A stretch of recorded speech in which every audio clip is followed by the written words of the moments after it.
আয়ান ভাইয়া, আপনি আমার রুমে এত রাতে? কিছু কি বলবেন ভাইয়া? কেন?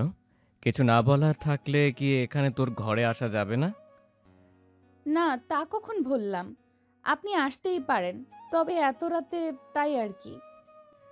আমি রাতেই আসব। তাছাড়া আমার সব কাজ রাতেই হয়। তুই কি আমার উপস্থিতিতে ভয় পাচ্ছিস? না, কিসের ভয়? আমি মোটেও ভয় পাচ্ছি না। তুই ভয় না পেলেও আমি তোকে ভয় পাওয়াবো। আয়ানের কথাটা শুনে রূপসা একটা শুকনো ঢোক গিলে পিছিয়ে যেতে নিলেই আয়ান রূপসার হাতটা চেপে ধরে। রূপসা এবার আরো ভয় পেয়ে যায়। ভয়ে কিছু বলতে যাবে, তার আগেই আয়ান রূপসাকে এক টানে নিজের কাছে নিয়ে আসে। রূপসাকে অবাক করে দিয়ে আয়ান নিজের ঠোঁট দিয়ে রূপসার ঠোঁট জোড়া চেপে ধরে। আয়ানের এমন কাজে বেচারি রূপসা তো কেঁদেই দিল। কখনো ভাবতেও পারেনি এমন একটা পরিস্থিতিতে পড়তে হবে। অনেক ধাক্কাধাক্কি করেও আয়ানকে এক চুলো সরাতে পারেনি সে। প্রায় 2 মিনিট পর আয়ান নিজেই রূপসাকে ছেড়ে দেয়। রূপসা এবার হাঁপাতে হাঁপাতে শেষ। এবার বল, বিয়ে করবি আমায়? এইসব কিছু যেন রূপসার মাথার উপর দিয়ে যাচ্ছে। কিছুই বুঝতে পারছে না সে। আয়ানের কথার বিপরীতে রূপসা নিশ্চুপ হয়ে আছে। রূপসাকে নিশ্চুপ দেখে আয়ান আবারও বলতে লাগলো। কি হলো বলো? এখন নিশ্চয়ই আমার ক্যারেক্টার সম্পর্কে জেনে গেছো। যে ছেলে পাত্রী দেখতে এসেই তাকে গভীর চুমু দিতে পারে, তার ক্যারেক্টার যে কতটা ভালো হবে তুমি আন্দাজ করতে পারছো তো? মানে? দেখো, আমি তোমাকে ভালো করে বুঝিয়ে কিছু কথা বলছি, আশা করি তুমি বুঝবে। এইসব চুমু টুমু আমার প্রতিদিনের রুটিন, বুঝছো? তুমি নিশ্চয়ই চাও না এমন কাউকে তোমার স্বামী বানাতে যার চরিত্র ঠিক নেই। তাই তোমার ভালোর জন্যই বলছি, এখনো সময় আছে। সবাইকে সবটা বলে দাও, ওকে? এতে তোমারই ভালো হবে। রূপসার মাথাটা কেমন ঝিমঝিম করছে। এইটুকু সময়ের ব্যবধানে এত কিছু হয়ে গেল কি করে? রূপসাকে আজ পাত্রপক্ষ দেখতে আসবে। এতে রূপসার কোনো অভিযোগ বা অমত কিছুই নেই, কারণ রূপসা কাউকে ভালোবাসেনি। সে মনে করে বিয়ের আগে প্রেম করাটা ঠিক না, এমনকি সে পছন্দও করে না এইসব। তাই ইচ্ছে বিয়ের পর নিজের বরের সাথে জমিয়ে প্রেম করবে। সবে মাত্র ফাইনাল ইয়ারে উঠেছে, যদিও বা রূপসার এখন বিয়ে করার ইচ্ছে ছিল না। লেখাপড়া শেষ করতে চেয়েছিল, কিন্তু তার বাবা তাকে বুঝিয়েছে ছেলের মা বাবা অনেক ভালো।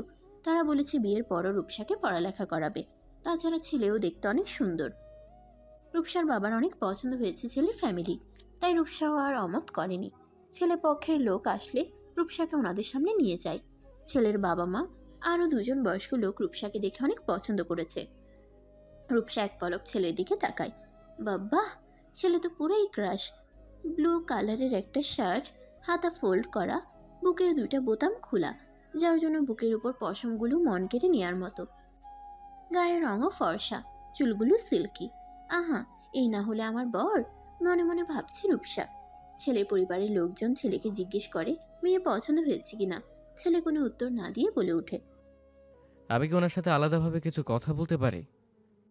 হ্যাঁ, যাও বাবা, রূপসা আয়ানকে নিয়ে যা তো। হ্যাঁ, তা তো ঠিক আছে, তবে আপনাদের কোনো আপত্তি নেই তো? না বাবা, আমাদের আর কি বা আপত্তি থাকবে। যাও না তুমি, কথা বলে এসো। রূপসার বাবার কথাটা শেষ হতেই আয়ান একটু মুচকে হাসি দিয়ে বসা থেকে উঠে পড়ল। রূপসাও বসা থেকে উঠে দাঁড়িয়েছে। আয়ান রূপসার পেছন পেছন রূপসার রুমে চলে যায়। রূপসা আয়ানকে নিয়ে নিজের রুমে যেতেই আয়ান দরজা বন্ধ করে দেয়। আয়ান দরজাটা বন্ধ করে দিতেই রূপসার বুকের ভিতরে নড়ে ওঠে। রূপসা আয়ানের চোখের দিকে তাকাতেই আয়ান রূপসাকে উদ্দেশ্য করে বলে ওঠে, হ্যালো মিস, কোথায় হারিয়ে গেলা? না, একটা কথা ভাবছি আমি। কি কথা? ওই যে আপনি তখন বলেননি কেন আপনি বিয়ে করবেন না? আমি বলতেই পারতাম, কিন্তু আমি চাই না তোমার বাবা মা আমাকে নিয়ে নেগেটিভ কিছু ভাবুক। তাই আমার কাজটা তুমিই করবে। আয়ানের কথার বিপরীতে রূপসা কোনো কথা বলল না। রূপসা নিশ্চুপ থেকে আপন মনে বিড়বিড় করতে লাগলো। আয়ান রূপসাকে এমন অবস্থায় দেখে আবারও বলতে লাগলো, আরে তুমি বারবার কি ভাবনায় হারিয়ে যাও? এখন বলো, আমাকে বিয়ে করবে? হ্যাঁ, করব। তাছাড়া আপনার ভেতরে তো কোনো কমতি নেই। আমি কেন আপনাকে বিয়ে করব না? হোয়াট? তুমি রাজি? হুম, আমি আপনাকে বিয়ে করতে রাজি। Are you crazy? মাথা ঠিক আছে তো তোমার? সেটা আপনার না জানলেও চলবে, বুঝলেন? এবার চলুন সবাইকে গিয়ে জানাই। রূপসা চলে যেতে নিলেই আয়ান রূপসার হাত টেনে দেয়ালের সাথে চেপে ধরে। স্টুপিড গার্ল, কথা কানে যায় না নাকি? বললাম না সবাইকে গিয়ে বলবা বিয়ে করবে না, তারপরও বলছো তুমি রাজি। বিয়ে করার খুব শখ না? হ্যাঁ, শখই বটে। আপনাকে বিয়ে করব মানে করবই। আপনি না চাইলেও আমি জোর করে করব। হোয়াট? রূপসা আয়ানের ধমক শুনে চোখ বন্ধ করে ফেলে। আয়ান রূপসাকে ভয় পেয়ে চুপসে যেতে দেখে আবারও বলল, ভালোই ভালোই বলছি, তুমি সবাইকে গিয়ে বলবে তুমি রাজি নাও। পারবো না। কেন পারবে না? তোমার ভালোর জন্যই বলছি, বুঝছো? আমার কাছে কোনোদিনও ভালো থাকতে পারবে না তুমি, নেভার। দেখুন, আপনাকে বিয়ে করতে আমার কোনো সমস্যা নেই, তাই আমি মিথ্যা বলতে পারবো না। আপনার সমস্যা থাকলে আপনি গিয়ে বলুন। আমার সত্যি এখন মাথা খারাপ হয়ে যাবে। আমি তোমায় যেটা বলছি তুমি কি সেটা বুঝতে পারো না? না, পারি না। চলুন, অনেক বিলম্ব হয়ে যাচ্ছে। দেখো, আমি যেটা বলছি সেটা তোমার ভালোর জন্যই বলছি। আমার মাথাটা গরম করো না, আমার কথাটা বোঝার চেষ্টা করো। রূপসা আয়ানের কথার জবাব না দিয়ে মাথা নিচু করে সেখান থেকে চলে আসে। আয়ানও পিছন পিছন আসে। রূপসা নিচে আসতেই রূপসার বাবা মা রূপসা আর আয়ানকে বসিয়ে দেয়। আয়ানের বাবা এবার রূপসার দিকে প্রশ্নসূচক দৃষ্টিতে তাকিয়ে বলে, কি মা, তুমি রাজি তো? না মানে বলছিলাম মা, তোমার এই বিয়েতে মত আছে তো? রূপসার কথা শুনে সবাই খুশি হয়, শুধু আয়ান ছাড়া। আয়ানের চোখ দিয়ে মনে হচ্ছে আগুন বের হচ্ছে। হাত দুটি মুষ্টিবদ্ধ করে রেগে রূপসার দিকে তাকিয়ে আছে। তাহলে আমরা সামনের সপ্তাহে এর বিয়ের ডেট ফাইনাল করি, আপনারা কি বলেন? আমরাও রাজি। শুভ কাজ যত তাড়াতাড়ি হয় ততই ভালো। সবার মতামতেই রূপসা আর আয়ানের বিয়েটা সামনের সপ্তাহে ঠিক হয়ে যায়। রূপসা আয়ানের দিকে তাকাতেই আয়ান রাগী চোখে রূপসার দিকে তাকায়। বেচারি ভয়ে চোখ নামিয়ে নেয়। আয়ানের পরিবার আর আয়ান সবাই বাড়ি ফিরে যায়। রূপসা নিজের রুমে এসে ফ্রেশ হয়ে শুয়ে ভাবছে, ছেলেটার এমন বিহেভ করার কারণটা কি? মেয়ে দেখতে এসেই এমন অসভ্যতামি করলো, আবার বলছে এইসব নাকি তার প্রত্যেক দিনকার রুটিন। সত্যি কি এমনটা, নাকি আমাকে বিয়ে করতে চাইছে না বলে এমন কাণ্ড করলো? কিন্তু আমাকে বিয়ে না করার কারণটাই বা কি? তার কি কোনো ভালোবাসার মানুষ আছে? থাকলে তো বলতে পারতো, তাই না? বললেই তো হতো। আমি তো চাই না কারোর ভালোবাসা ভাঙতে। সুন্দর করে বললেই হতো, আমি না করে দিতাম। চেয়েছিলাম বিয়ের পর নিজের বরের সাথে প্রেম করব, তা আর হলো না। থুর, কেন যে জেদ করে রাজি হতে গেলাম। রূপসা কথাগুলো আপন মনে ভাবল। রাতের খাওয়া দাওয়া শেষ করে রূপসা নিজের রুমে চলে যায়। ঘুম আসছিল না বলে ব্যালকনিতে গিয়ে কফি খাচ্ছিল। হঠাৎ মনে হলো ব্যালকনিতে টপকে কেউ উপরে আসছে। রূপসার রুমটা দোতলায় হওয়ায় গ্রিল বেয়ে আসাটা এতটাও কঠিন না। রূপসা ভাবে রূপসা ভাবে হয়তো তার মনের ভুল। রূপসা ভালো করে তাকিয়ে দেখেন না, ঠিকই তো কেউ উপরে আসছে। মনে তো হচ্ছে তার ব্যালকনি দিয়ে আসছে। ভয়ে রূপসার শরীর থেকে ঘাম ঝরতে শুরু করেছে। একটা ঢোক গিলে দ্রুত সেখান থেকে নিজের রুমে চলে আসে। রুমে এসে ব্যালকনির দরজাটা লাগাতে যাবে, তার আগেই কেউ দরজাটা হাত দিয়ে আটকে ধরে। রূপসা অনেক চেষ্টা করেও লাগাতে পারছে না, কারণ সেই ব্যক্তিটা দরজাটা ধরে রেখেছে। দেখেই বোঝা যাচ্ছে এটা কোনো ছেলে। রূপসা ভয়ে চিৎকার করতে নিলেই লোকটা রুমের ভিতরে এসে রূপসার মুখ চেপে ধরে। রূপসা নিজেকে লোকটার কাছ থেকে ছাড়াতে চাইছে, কিন্তু পেরে উঠছে না। ঘরে আলো নেই। ব্যালকনির লাইটের কিছুটা আলো ঘরে এসে পড়েছে। এইটুকু আলোতে লোকটার মুখ চিনতে রূপসার বেশি দেরি হয়নি। লোকটা আর কেউ না, তারই হবু স্বামী আয়ান। রূপসা নিজেকে ছাড়াতে মুচড়া মুচড়ি করেই যাচ্ছে, আর বারবার ইশারা করে মুখ দেখাচ্ছে, যার অর্থ হলো আয়ান যেন মুখটা ছেড়ে দেয়। আয়ান বুঝতে পেরে রূপসার মুখটা ছেড়ে দিতে এসে জোরে জোরে নিঃশ্বাস নিতে থাকে। আর একটু হলেই যেন দমটা বন্ধ হয়ে যেত। রূপসা বুঝতে পারছে না এত রাতে আয়ান তার রুমে কেন। রূপসা আয়ানের কাছ থেকে বাঁচতে পালানোর চিন্তা করে। যেই না সে দৌড় দিবার প্রস্তুতি নিচ্ছিল, আয়ান খপ করে ওর হাতটা ধরে ফেলে। পালাচ্ছ কোথায়? আমার থেকে কি এত সহজে পালানো যায় বলো? আপনি এত রাতে কেন এখানে এসেছেন? আমার হবু বউকে দেখতে আসলাম আর কি। রূপসা আয়ানের কথা শুনে অবাক চোখে আয়ানের দিকে তাকায়। বউ? কে আপনার বউ? আপনি তো আমায় পছন্দ করেন না। হ্যাঁ, আমি তো বানাতে চাইছিলাম না, তুমি নিজেই তো রাজি হলে। আর রাজি যখন হয়েছে শাস্তিও তো ভোগ করতে হবে, তাই না?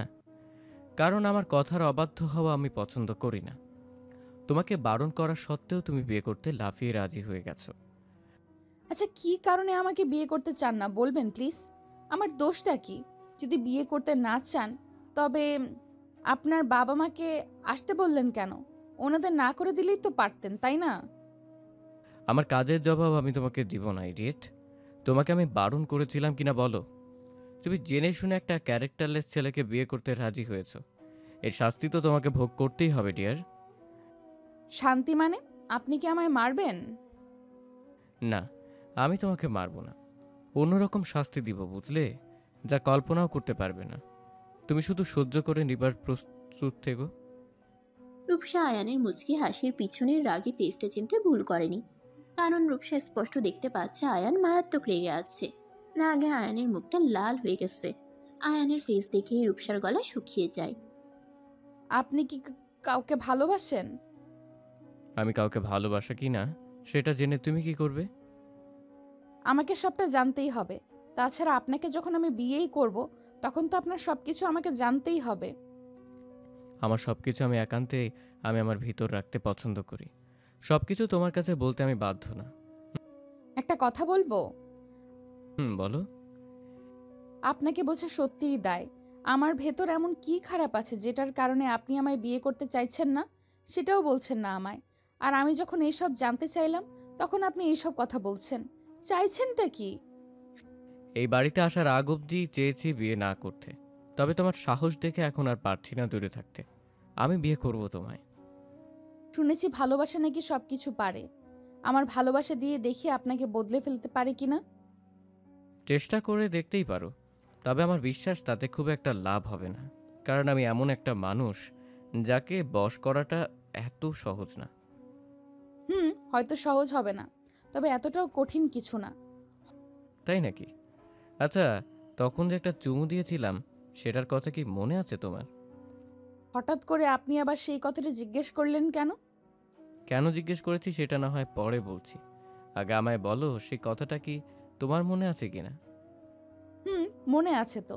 তাছাড়া আপনি কি সেই কথাটা চাইলেও ভুলে যেতে পারি নাকি? যাক, মনে রেখেছো তবে। আমি তো ভাবলাম হয়তো রুটিন করে চুমু খাওয়ার বিষয়টা তুমি ভুলেই গেছো, তাই আর কি একটু মনে করিয়ে দিলাম। আয়ানের কথাটা শোনার পর রূপসার বুকের মাঝে খচ করে উঠল। রূপসা আয়ান কথাটা বলার সাথে সাথেই আয়ানের চোখের দিকে দৃষ্টিপাত করলো। আয়ানের চোখের দিকে তাকিয়ে রূপসা আয়ানের চোখের মাঝে এক অদ্ভুত নেশাকে দেখতে পেল। এই নেশাটা কোনো সাধারণ নেশা নয়। এই নেশাটা এতটাই প্রখর যে রূপসাকে এই নেশাক্ত চোখ জোড়া এক নিমিষেই নিঃশেষ করে দিতে পারে। রূপসা ভয় পেয়ে গিয়ে দ্রুত নিজের চোখ জোড়া আয়ানের চোখের উপর থেকে সরিয়ে নিল। রূপসা আয়ানের চোখের উপর থেকে নিজের চোখ জোড়া নামিয়ে নিতেই আয়ান রূপসাকে উদ্দেশ্য করে বলে উঠল, কি হলো?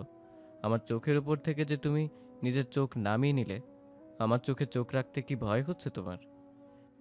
দেখুন, আপনি যদি কোনো বাজে চিন্তা নিয়ে এখানে এসে থাকেন, তবে আমি বলে দিচ্ছি, আপনার সেই চেষ্টা কোনো দিন সফল হবে না। আমার চেষ্টা সফল হবে না এমনটা হতেই পারে না। আমার চেষ্টা সব সময় সফল হবেই হবে। আয়ানের কথাটা শেষ করতেই রূপসা কোমর ধরে রূপসাকে নিজের দিকে টেনে নিল। শক্ত করে রূপসাকে জড়িয়ে ধরে রূপসার ঠোঁটের উপর ভালোবাসার পরশ এঁকে দিল। ভালোবাসা কখন কি করে যে চলে আসবে মনের মাঝে সেটা বলা দায়। তবে ভালোবাসা যে একটু একটু করে বুকের বাম পাশে তৈরি হয় সেটা আর বলার অপেক্ষা রাখে না। আয়ান আর রূপসার জন্য দোয়া করবেন, তাদের বিবাহিত জীবন যেন সুখের হয়। বন্ধুরা, ভিডিওটি কেমন লাগলো তা অবশ্যই আমাকে কমেন্ট করে জানাতে ভুলবেন না। পেজ থেকে দেখে থাকলে অবশ্যই পেজটিকে ফলো করে দিবেন, আর চ্যানেল থেকে দেখে থাকলে অবশ্যই চ্যানেলটিকে সাবস্ক্রাইব করে পাশে থাকা বেল আইকনটা বাজিয়ে দিবেন। আর নিত্য নতুন এমন সুন্দর সুন্দর ভালোবাসার গল্প পেতে voice of Priyanka Facebook page এবং প্রিয়াঙ্কাস ক্রিয়েশন ইউটিউব চ্যানেলের পাশেই থাকবেন। ধন্যবাদ সবাইকে। দেখা হচ্ছে আগামীকাল নতুন কোনো গল্প নিয়ে। ততক্ষণ পর্যন্ত সবাই ভালো থাকবেন, সুস্থ থাকবেন, আর আমাকে সবাই অনেক বেশি দোয়া এবং ভালোবাসা দিবেন। আল্লাহ হাফেজ।